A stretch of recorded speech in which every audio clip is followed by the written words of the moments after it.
Okay, good evening, everyone. Welcome to the April 27th Metroplex Board of Directors meeting. First item on the agenda tonight is the approval of the minutes of the March 16th meeting. May I have a motion? Neil, thank you. Seconded by Sharon.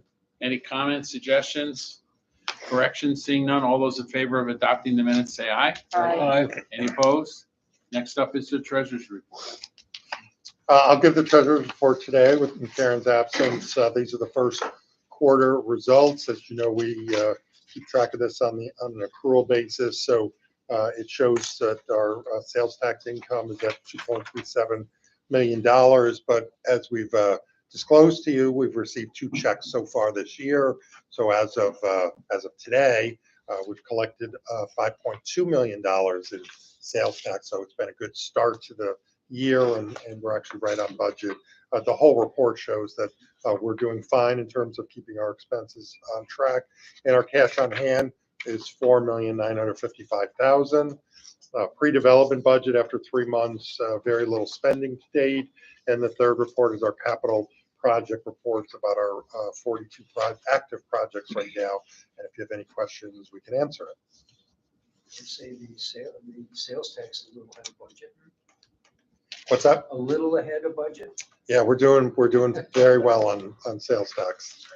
What's that annualized at? You know, we budgeted very conservatively this year at I think 9.5 million, but we're on track for about 11 million right now. Yeah. So that certainly helps us with our disposable discretionary funds for projects and things. That's really the way we look at What it. it's saying is that Metroplex is more than paying for itself. Did you It see is. There's a lot of activity out there, that's for sure. So we're busy. A lot of things happening. Casinos popping, downtown is starting to hop again. So that? But it says everything that Metroplex has done has provided income to the community that it never had before. that's phenomenal. certainly, there's a lot of things that are here that weren't here before. Yep. So great. We need a motion and a second on adopting the treasurer's report. Sharon, second. Thank you. Nancy, any other comments or questions? All those in favor say aye. Aye. Any opposed? Thank you. We have a number of resolutions tonight. We start with what I call the State Theater building, but many call the Wedgeway building at 271, 277 State. We have the seeker and the general project plan resolution. So I'll ask Jamie to start. The last time we spoke about this in March, we scheduled a public hearing. It was held on April 13th. We did not receive any comments about the project. As you know, this is a renovation of the building at State and Erie to accommodate 80 market rate apartments plus 12,000 square feet of first floor commercial and retail space. Total budget is $17 million. It's received its planning commission approval. It's going through with getting its approval, being on the Federal Historic Register. Metroplex participation would be a sales tax exemption, mortgage recording tax exemption, a pilot, and a grant of $125 million, of which $100,000 is dedicated to the marquee. We're also hoping to use some DRI money that would reduce Metroplex's participation in the project. So we are working on that aspect of it as well. There's another item on the agenda later today on that. I have a question. Sure. Can we just get a motion in a second, then we can have discussion? So It's Sharon, seconded by Neil. I'll just make a couple of comments as I usually do before we open it up. We thank Mark Paquin from Cass Hill Development for taking on this project, which is so pivotal to our work downtown. It is at the most visible corner of downtown at the State and Erie. The building has been in very poor condition for many years. Part of our package includes an immediate piece of funding that can be used to stabilize and make sure the building is in a state of good repair. As Jamie said, we plan to use DRI. One of the DRI funded projects was a Lower State Street facade program, which we expressly set up for the purpose of doing the State Theater project. Mark is an experienced developer, has a couple of big projects in Glens Falls, a couple of big projects in downtown Albany, and manages and owns 1.25 million square feet of space, commercial and residential space. Really enjoyed working with him, very thorough, as Jamie said, we got this building on the historic register. We got through the planning commission meeting with unanimous approval a couple weeks ago. We thank the city for that, and Mark had a nice meeting with the mayor after the planning commission discussion. The public response to the project so far has been outstanding. Everybody knows that this is a key building that needs to be fixed, and we take a major step forward tonight moving ahead. I want to thank Jamie. The seeker review for this was pretty complex because a lot, and so he handles that brilliantly, as he always does, and we had the public hearing, and we're ready to hopefully move forward on the general project plan. As I said at the planning commission, this will result in other activity. We have been in discussions with the developer about the DMV building next door. We will march down State Street once the State Theater is underway. The fact that there was no progress at this building had a chilling effect on other developments in nearby buildings. So, for example, the DMV building, the Mr. James building, and several others, we hope we'll see action on those shortly once the path has been cleared for redevelopment to occur at the State Theater. Again, this could not be a more visible corner. You've got literally millions of cars a year going by this to the casino site, to the harbor site, right near the train station. And so we're very excited to move this forward. I want to thank the city and the county and everyone involved, especially Mark Paquin and our team here in Metroplex. Happy to answer any other questions. I have a few questions. Sure. Please accept them in the high level of integrity. Is the State Theater still in the condition it was in 30, 40 years ago? The State Theater, which was the theater, I'm sorry, the Erie Theater, which was inside, is that part They're of the both building gone. still there? Both theaters are gone. Both theaters have gone. Yeah. What's in the place? It's Just a big open space. Yeah, there were two theaters there. One was knocked down in the 50s, one was knocked down in the 80s. The State Theater was knocked So down in it's the 50s. just open space. It's just the parking lot there at the end of the building where people used to park and go to the grog shop. But basically, it's the center core of the building is still there, and of course the old Kresge building, which we talked about last month. Okay, my next question is, having been around in this community since the 40s, what makes this building historic? Can somebody explain to me what makes it historic? Well, it is one of the reasons that it's historic is that it's really the last big important building that hugged the canal. Most of the other buildings that were along the canal bed are gone. So this building was one of the most prominent buildings along the canal. It sailed through the state historic approval process because it was really at one time the most prominent office building in Schenectady.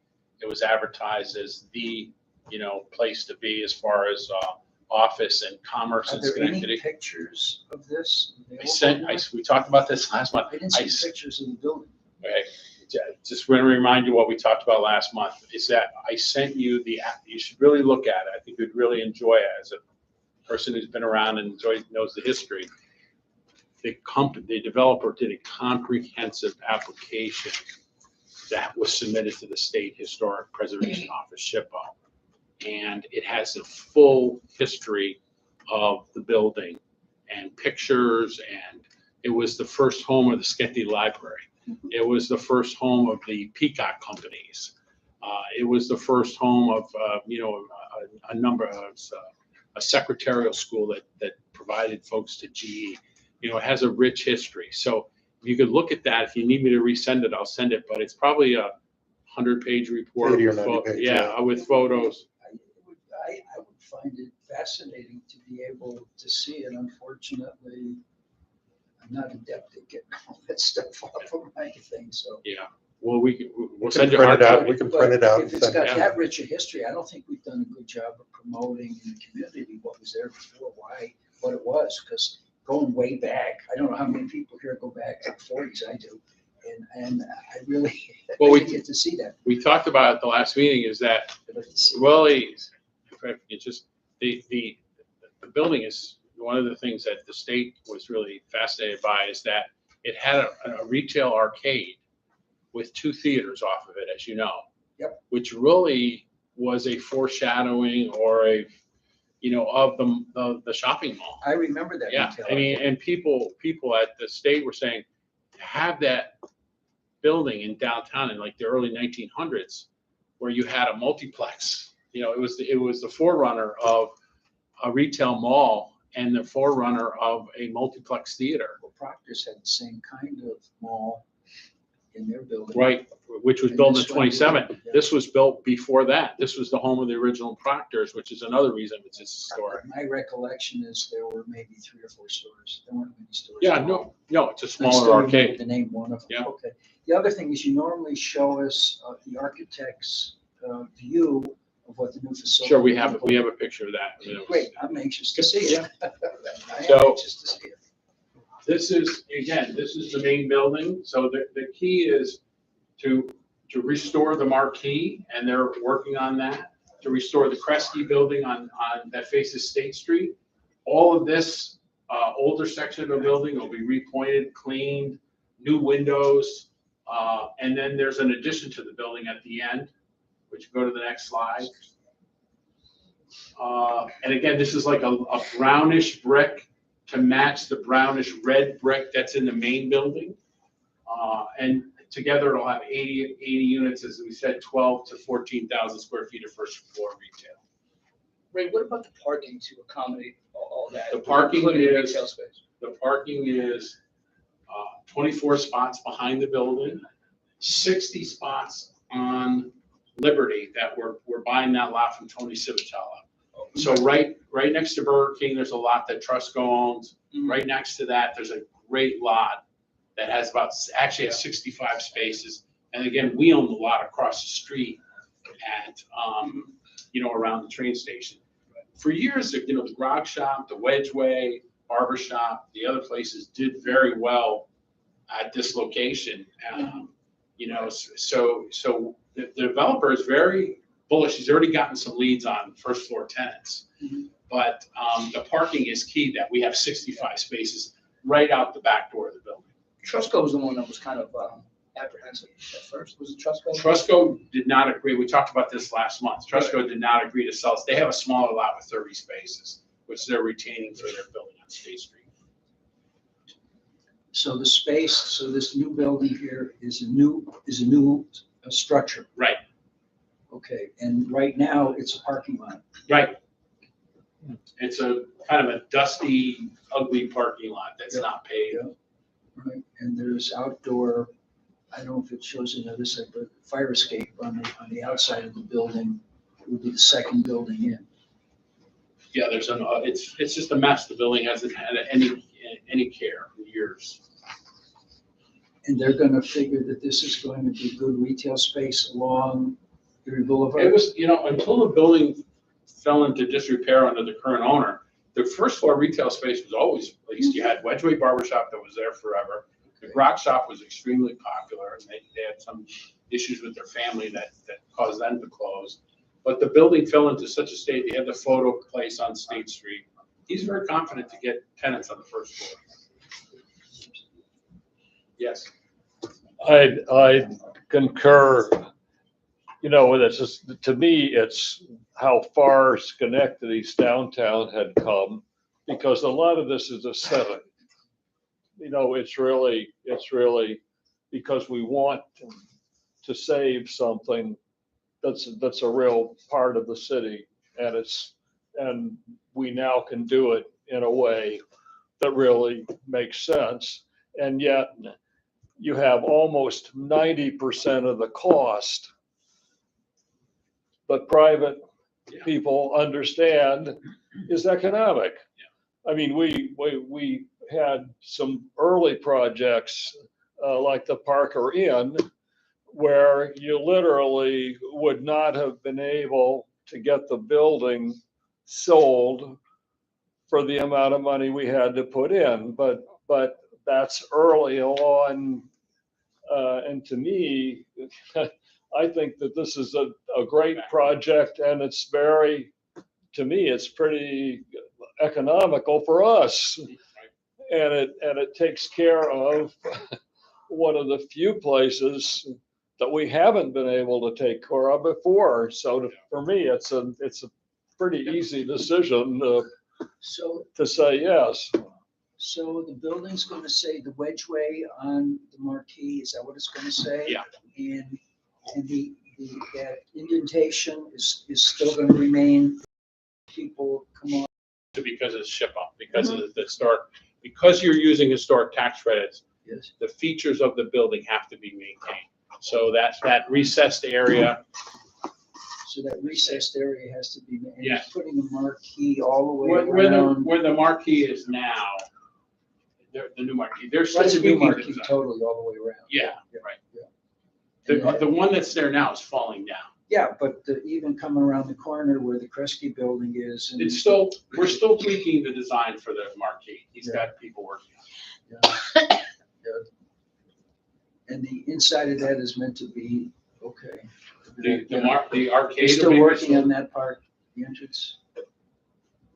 No, it's gonna be, again, it's a fundamental understanding of what we're talking about here.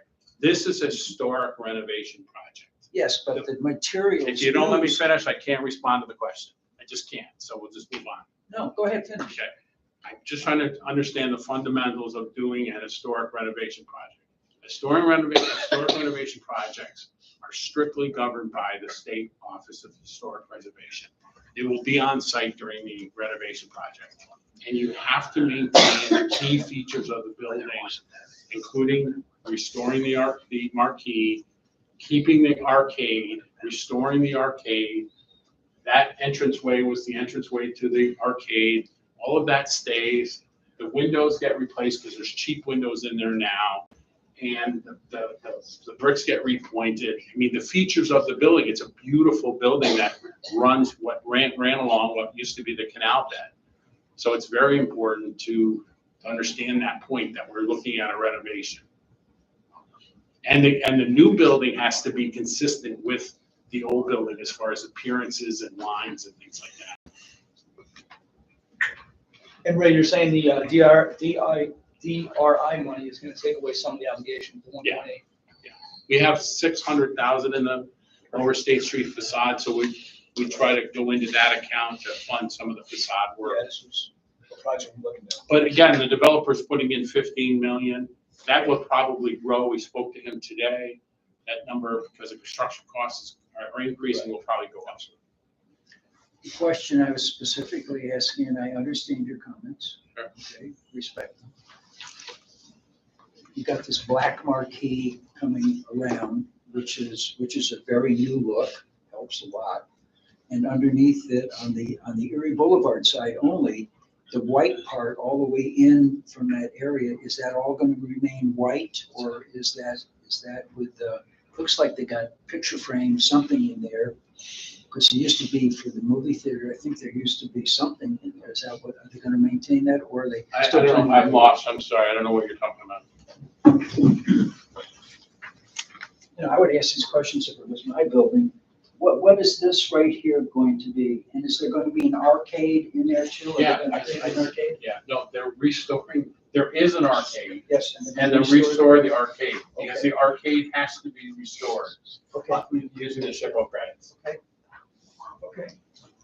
If you, you know, it's, can you, Jennifer, can we make a copy? Can you? Just do it. Okay, we sent this to you at least twice. I We'll did print not it see out. this. Okay, we'll print it out. I did No, not no, I see understand. this. We've sent the rendering and we've sent the SHPO report. I'm just You really asking need to read, questions. I know, I understand. Yes. You really need to look at, I can't recite the whole 100-page SHPO report to you in one meeting, but it's very detailed analysis of the history of the building. And you've heard me say repeatedly, this is the most important corner, most visible corner Sure. in Schenectady.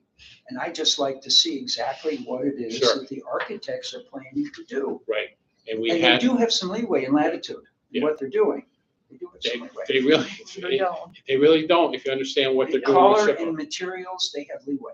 They- I know. They're They showing don't. different Not really. colors there now. They don't, yeah. But it's just a, It's What's just- the black all the way Yeah, around? as the I top? said, and again, it's like, one of the things they talked about is they're still working on the design for the marquee. That's very, very important. There's been a marquee on that building for as long as I've been around. which is quite a long time, and they want to do the marquee right. So that's very, very important to them. And, that is still under review. We talked about that with the planning commission. But the bulk of the building is the building. I'm not talking about the building. All I'm talking about is the view of that corner. They've designed a feature, the black feature that comes all the way around from State to. And that's still under all- review. That's still under review. They may change it. That may change. We're still working on that. Okay. Because we said there was kind of a placeholder because the marquee is so important that we want to get it right. And there was a lot of good comments about this at the planning commission. We were there till very late, and that's still under review. So this is not finished yet. There's still work to do on Right. that part. Mhm. Right. Okay. Yeah. Say so. Yeah. There's still work to do. That's what we said in the marquee. We said it. I just the happen to have very strong interest in making sure that we ask all the questions which Sure. are entitled to I'm ask. happy to answer any This is a questions. very visible plan. Right. Okay. Don't misunderstand my intent. No, I understand the intent, and I gotta tell you that this was a tremendous amount of work. We had this discussion last time, is that the city stayed after the current owner and prosecuted him for neglect on this building. And we were able to get it under contract with this developer. And this developer is moving forward with a plan. We're very proud of that. I agree with you, it's a very important corner. And we're working very hard on this. It's exhausting, the level of detail and the amount of work that's gone into this. And so I'm happy to have the feedback. Any other questions? So we have a motion and a second on the first resolution. Correct. Which deals with seeker, which completes the seeker process for this structure. Can I have a vote? All those in favor say aye. Aye. Any opposed? Now I need one to adopt the general project plan. I need a motion and a second. Sharon, in your second. Thank you, Nancy. All those in favor say aye. Aye. Any opposed? Thank you. Okay, we will come back and we will continue to discuss this at future meetings as we tweak the marquee and we get into those details and we move the project forward. Again, I think we're going to continue to revisit this because if you look at, it's gone, as I said, the DMV building, the Mr. James building, there are a lot of things that are going to happen that are ancillary to this project. Next, we go to Rotterdam for a company that we are happy to say is moving to Schenectady County, and we'll ask Jake to summarize. The resolution calls for holding a public hearing, which we would do in a couple of weeks, for Thompson and Johnson Equipment Company. This is a fairly conventional kind of economic development project, purchasing 11 acres of property on Mariahville Road, constructing a 21,750 square foot warehouse and office building. The company's in Colony. They need bigger space. They're going to add more employees. About 35 will be based in Rotterdam. It's a $4,250,000 project, and the company will be able to expand its operations in the Capital District. Metroplex's participation is the sales tax exemption, mortgage recording tax exemption, and a pilot, but we do need to hold a public hearing first. Have a motion on this, please? Second, Nancy, thank you. Great company, been around since the 50s, all across New York State. They service the logistics sector of the economy, which is booming. They treat their employees really well. Their technicians get paid very, very well. This is a new building. We'll do the 485B pilot, which Rotterdam does not have as of right, which is unfortunate because that would make it very easy. But basically, everybody's looking for that, which is you pay 100% on the land, then you start at 50% on the building, go up 5% increments over 10 years. Great company. We'll be announcing this to the public tomorrow. It happens to be located right next to Tech Fibers. This is Burdick Street. Here, you take 3 right turns, you're on the interstate. It's a great location. We kind of refer to this as the Burdick Street Business Corridor. Tech Fibers is a company we recruited a number of years ago. You might remember they're based in England. It's a very high-tech manufacturing company. We were very excited to get them into the county. That was a huge success for Metroplex, a project I'm particularly proud of. This is an 11-acre site that is directly behind Tech Fibers. And if you see completely to the left, that's the WGY antenna there, which is, it's hard to see in the picture, but that's kind of a local landmark that a lot of people know. But great location, great company. There's no sewer here, so this is a good user for this site. You can't have like a very intensive manufacturing or food production facility here. And this is a good office logistics use for this parcel in Rotterdam.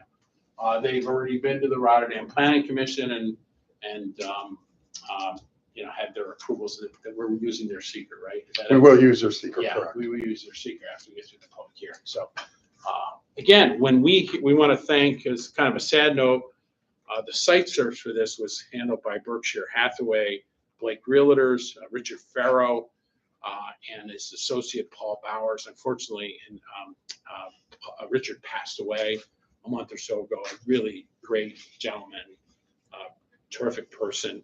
But they looked in a wide area, and I got to tell you, when people are looking, we're aggressive. We entertain them, we meet them, we prepare packages, we get information back, we get the town approvals done. I mean, when people are looking for space, we are on the case. We don't recruit. We didn't call on them in Colony. We don't do that. But when they ran out of space in Colony, and they're saying, we're going to pick a new location within a 60, 100-mile radius, and they're in play, the gloves are on, our gloves are off. They're looking, they're going to be someplace different than they are now. We're going to be very aggressive, and we were very successful here, so we're very proud of that. Where does that marry up though, Ray? How do you find out? I mean, obviously not. We're networked. I mean, so realtors come to us, people come to us, word of mouth. There are very few deals that happen in the region that we don't get a look at. Yeah. That's half the game. Secret's out. I mean, but the other thing that we have is that we, unlike other counties, have a single point of contact. We do not have to go through. When we came into this county, and I came here in 2004, we had 30-some economic development organizations. We have one now, and we run it. And so people don't have to make 40 calls. In our sister counties, exactly. And in Schenectady, they most often worked against each other, which is really right. So we have a single point of contact. So it's much more efficient for the investor to deal with us. So we can turn an offer, we can turn a proposal within a day if we have to. So we're very proud of our team. We're not going to shop 30 different ones. Right. So, okay. So that's Thompson and Johnson. We have a motion, a second. Any further discussion? Seeing none, all those in favor say aye. Aye. Any opposed?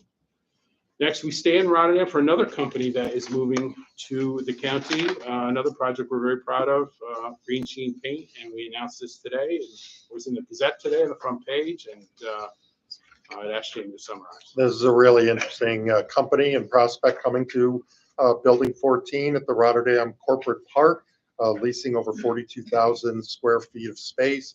The company's involved in a paint recycling program, which actually starts statewide next week. They're the one company that's been selected to get this program off the ground. So they will have drop-off sites throughout New York State. Paint can be collected, brought to the facility in Rotterdam, and they have proprietary equipment that they've designed where they can recycle the paint, convert it into new paints, and then they sell it around the country. With respect to seeker, it's a type 2 action because it's an existing facility. Metroplex's role in this would be a $75,000 grant to help fit up the space, as well as a sales tax exemption. So they're in process of hiring people already. They've got a general manager. They've got some new people coming on, but the space is getting fit up. It's a Gillespie property. So Gillespie's been doing their part to fit it up, but they've got their own equipment to bring in now. Correct. Can I have a motion on this? So moved. Second, Nancy. Again, this company could have gone anywhere in New York State. They're in Phoenix now. They're headquartered in Colorado. They're in Washington State. And this New York State was starting this paint recycling program. We got wind of that. They could have gone anywhere. One of their staff people in the state is in the Buffalo area. They looked all over the state. We were able to bring this to Schenectady County. because we're aggressive. We find out about these leads, we pursue them, we introduce them to local officials and help them, find labor. And they looked at numerous sites within probably a 100-mile radius and picked Building 14. You remember, if you go back a number of years, Building 14 used to be the state bakery. It was owned by the state. And we bought it from the state and sold it to the Gillespie Group, putting that building on the tax rolls for the first time ever. Previous to the state owning it, it was an Army facility. It was part of their old Rotterdam Army Depot. It's a very successful building. It's 240,000 square feet. I think it's completely filled. This was the only space that was available. Correct. So it's completely filled. So we put that building on the tax rolls and used it to create a lot of jobs in Rotterdam. We're very proud of that. We're very excited about Green Sheen. It's a green company. It's they make a very good paint product too, and it's very fairly and reasonably priced. So I know people that, so it's got a good commercial outlet, and of course it keeps old paint out of, from being dumped in the yard or disposed of improperly. So yes. Just curiosity, I don't know that you know the answer, but when they get old paint, they must have a way to separate it or take the product. Yes. What are they looking for? They have large Any particular mixing machines ingredient and, they're looking for? pardon me? Any particular ingredient that they're looking for in the paint? They, one of the comments that they make is that a lot of the paint that's turned in actually is still usable, and they basically have these large mixers. They basically recycle the old cans, and they also recycle the buckets that paint can be in, the large. So everything in the process gets recycled. Do they wash the paint? Oh yeah. No, they basically, this gentleman who started the company, Kevin Callahan, basically developed this proprietary method to take in old paint and create a new product that is a new latex product that is terrific. So apparently this thing is to wash the paint. Okay. Get out the impurities. That's what it If is. it comes in an old rusty can, it's different than it comes in. So it's and many states now are setting up these recycling programs. They're using this to service their New York State program. They may also use it to service some of the New England states, depending on how their programs go. So moved. So will people be able to actually come and give? There's going to be drop-off spots. I don't know that that's going to be, they're basically going to aggregate it from the various drop-off spots that the state's going to have. So every retailer, every time you buy a can of paint now, there's a small surcharge, kind of like the bottle deposit, where you have to pay that, and then that funding goes in to operate this statewide program. So there'll be more and more drop-off spots. Because, for example, like the county household hazardous waste program, for years is operated, but they don't accept paint because of the expense and other things. So this is the first time you'll be able to. Will we be able to give it to the county and then they would give? There are going to be, the state will roll out their program on May 1st. So it'll be a combination of, you bring it back to retail stores, there'll be collection points, there'll be county collection points, things like that. In the western states, they actually go out to neighborhoods and they literally knock on doors, Would make be paint. Would be That's not great. what they're going to Yeah. start with, but you'll be able to drop it off at Home Depot or wherever you pick up your paint, and then they'll collect it on a regular basis. It's cool. Call the question. Cool. Just make sure no one else has any questions. I do have one question. I know they do operate in a lot of different states, and it sounds like a good thing, probably needed, but we didn't do any research as far as there any, environmental actions against them at some point. I mean, that's probably We have, no, we're very careful. like, We don't want any problems in this facility, and everything that comes in the door gets paid. Yeah, no, we don't want any. So literally every single thing that comes in the door is used to either create new paint, the buckets are recycled, everything's recycled, nothing will go into floor drains. We're very careful about that. So yeah, but we did ask those questions, and they have a sterling reputation in the other states, which is why the state of New York picked them to help run the program here. Yeah, no, it's a very good question. We don't want to create, we had a tire recycler in this building at one time, and they created some problems for us. We don't want to repeat that. So it's a very good question. Any other comments? Seeing none, all those in favor of resolution 1551-22, please say aye. Aye. Any opposed? So we had two companies moving to Rotterdam tonight, and that's a good juxtaposition to all the activity that's been going on downtown in recent weeks. Next, we go to the DRI program. I'm very grateful to Jamie and to David for helping with all the administrative chores that comes with the DRI, and we take action on one of those tonight. You may remember from last month that the board approved 2 different contracts with the Department of State relating to the DRI. This is yet another one. This is through the New York State Housing Trust Fund Corporation. So same idea. State has awarded $10 million to the city of Schenectady.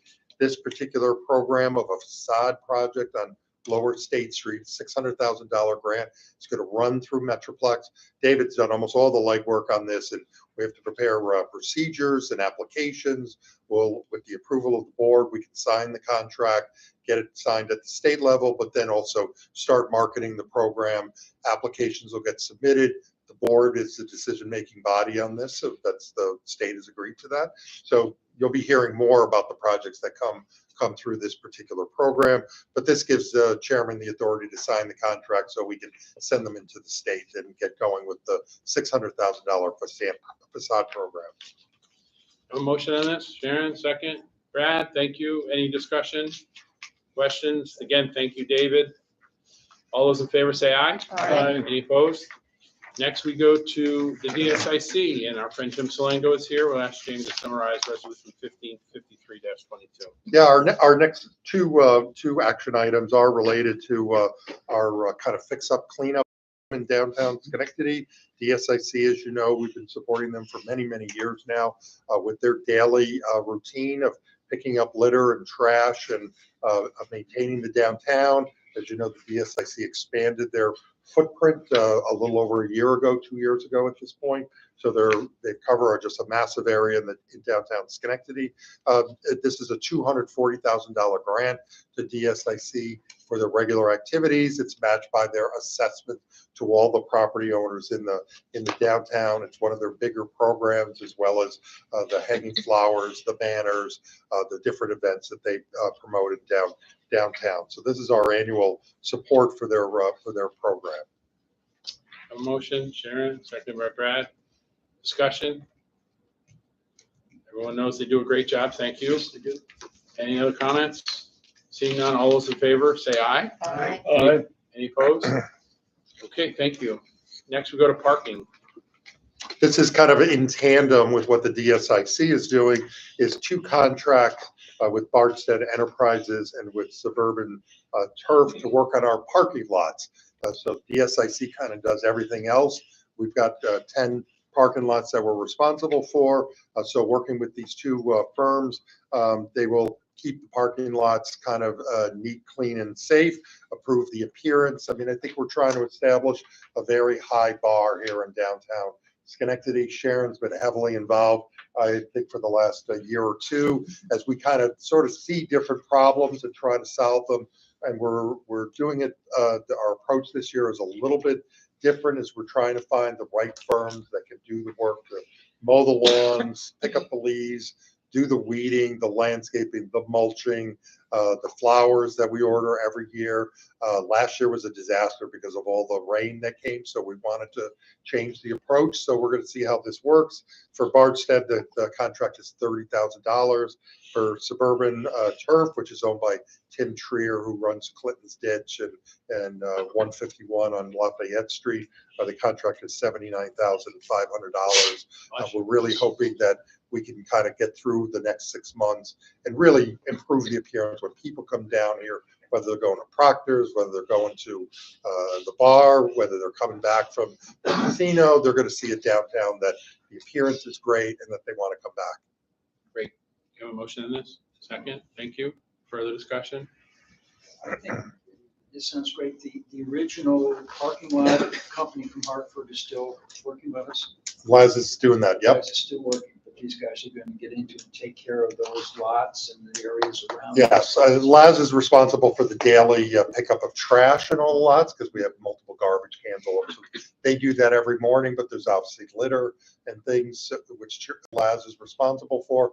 And then this is just kind of the housekeeping of making sure that there's enough mulch, the weeds are pulled, the lawns are mowed, that kind of thing. So they'll come by every week, and just like you see in the strip centers, that's kind of what we're trying to emulate, or the stewards or something. Crew comes in, takes care of the lot, they're on to the next lot.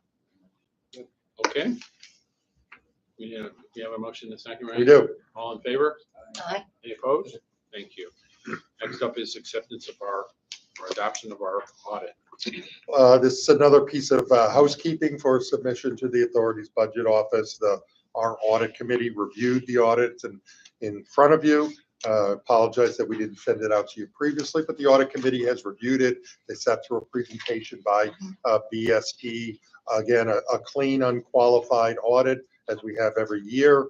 There are no issues that were brought up with management or brought to our attention. So the audit is clean and unqualified. The results, which are in the memo, are pretty impressive with the increase in sales tax to $10.3 million in 2021. The decrease of operating expenses to just about $1 million, the lowest it's been since 2018. Our parking budget, which we've had a lot of changes in parking.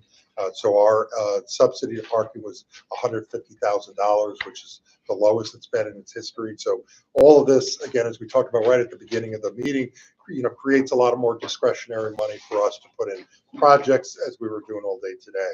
So with your approval, the audit will get submitted to the authority's budget office and posted on our website. I want to thank Jamie and Tonya for all their hard work on this. Can I have a motion in a second? Thank you. Any comments, questions? Yeah. I would just like to say that it's really incredible that we've come through the pandemic and with what we've had to deal with, and we've come out really, really well. And lots of compliments from everyone that dealt with the whole audit. No, thank you. Great job. I appreciate the team helping out there. Next up, we have public comment. We need a motion. We need a vote. All those in favor say aye. Aye. Aye. Thank you. Thank you. Next up, we have public comment. Anyone from the public like to say anything? Quick comment. Just, Jim Slingo with the Contest Connecting from the corporation. So I'd just like to take the opportunity when this comes around once a year to say thank you to the board and to the staff of Metroplex for their great partnership, their great support of everything that we do, because we certainly could not do what we do without your support and your financial assistance. So 2022 is really going to be a very, after the last 2 years of a lot of challenges, we're going into 22, hoping it's a little bit more of a normal year. And we've got a larger facility. We've got more guys than we've ever had working on the team. And, thanks to Jamie and Sharon for your leadership on coordinating with us and everybody on the landscaping and the public realm. I think it's been a great system in place. And Jen, yep, absolutely. And Jamie. Yeah, well, I mentioned Jamie. Yeah, we're really excited about that. We've hit the ground running. We've already started with some of the landscaping and the things we're seeing in the public realm. So it's going to be a great year again. Great team, great partnerships. So I just want to say thank you. And we look forward to having a great time. Thank you, too. Thank you. Just one other comment I'd like to make. Today is the 27th of April. We have made 12 economic development announcements this month, despite the fact that I had COVID and Jim had COVID, I know. We will be making another one tomorrow, announcing Thompson & Johnson Equipment Company. There'll be 13 announcements. We still got a couple of days left, Yeah, so who that's knows? right. Squeeze in another before the end of the But week. we have always said this was, this is a momentum business. Money follows money, deals follow deals, leads follow leads.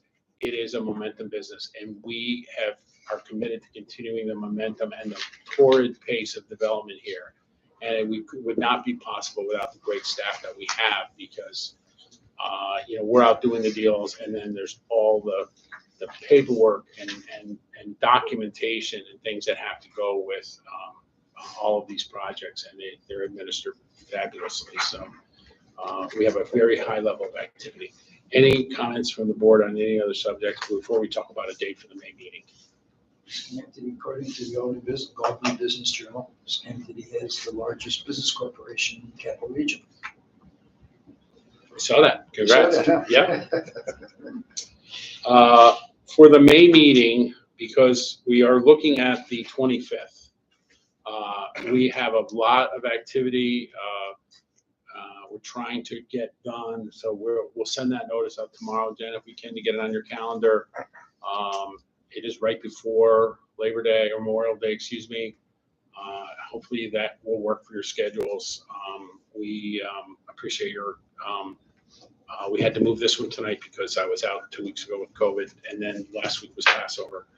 So We'll get back in We'll get back in sync in sync. We June. do have one more announcement. Sure. I'd like to share with everybody that what used to be the Schenectady Museum will very soon officially be the Museum of Innovation and Science, my site. It will no longer be the Schenectady Museum Corporation or whatever it was in the past. It will now be the Museum of Science and Innovation. And for those of you who haven't been there, it's, I would say, about 70% remodeled inside. It's really pretty terrific the way it's coming along. There's a lot more to go. And I hear you guys are helping a little bit with some of the Yeah. stuff. It was great. Any other comments from the board on any subjects? Mark your calendar, 25th, and we'll take a motion to adjourn. So move. Thank you. Have a great night, everybody. Thank you. You too. Thank you. Keep up the good work. Thank you.